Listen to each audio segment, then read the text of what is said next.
Hello, welcome back to the channel. ഇന്ന് നമ്മളിപ്പോൾ ഉള്ളത് ബ്രോഡ്വേയിലാണ്, എറണാകുളം. ഇതെൻ്റെ ബ്രോഡ്വേനെ പറ്റിയുള്ള സെക്കൻഡ് വീഡിയോ ആണ്. ഫസ്റ്റ് വീഡിയോയിൽ ഞാനൊരു നോർമൽ ഡേയിലാണ് പോയത്, സൺഡേയിലായിരുന്നില്ല. സൺഡേയിൽ എങ്ങനെയായിരിക്കും ബ്രോഡ്വേ എന്ന് നമുക്കൊന്ന് നോക്കാം. നമ്മുടെ സ്റ്റുഡിയോയിൽ 999 കൊടുക്കുന്ന ബാഗി പാൻസ് അവിടെ 150ക്ക് സെയിൽ ചെയ്യുന്ന കണ്ടു. അതുപോലെ തന്നെ ഈ കടക്കാർ അടുത്ത തവണ വരുമ്പോൾ ഇതേ സ്പോട്ടിൽ കാണണമെന്നില്ല. നമ്മൾ ബ്രോഡ്വേയിൽ പർച്ചേസിങ്ങിന് വേണ്ടി ഇറങ്ങുകയാണെങ്കിൽ കുറേ പ്രോഡക്റ്റ്സ് നമുക്ക് ചീപ്പ് റേറ്റിൽ പർച്ചേസ് ചെയ്യാൻ പറ്റും. എക്സാമ്പിളാണ് നമ്മുടെ ലേഡീസിൻ്റെ ബ്യൂട്ടി പ്രോഡക്റ്റ്സ്.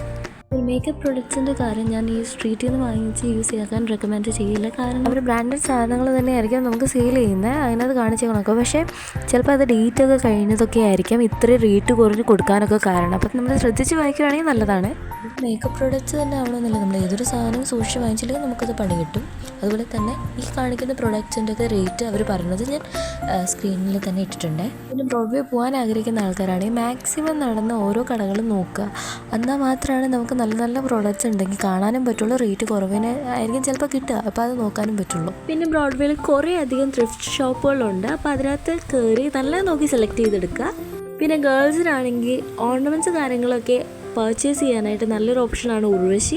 ഇവിടെ കമ്മൽ മാല തൊട്ട് എല്ലാ സംഭവങ്ങളും ഉണ്ട്, അത്യാവശ്യം അഫോർഡബിൾ റേറ്റും കൂടിയാണ്.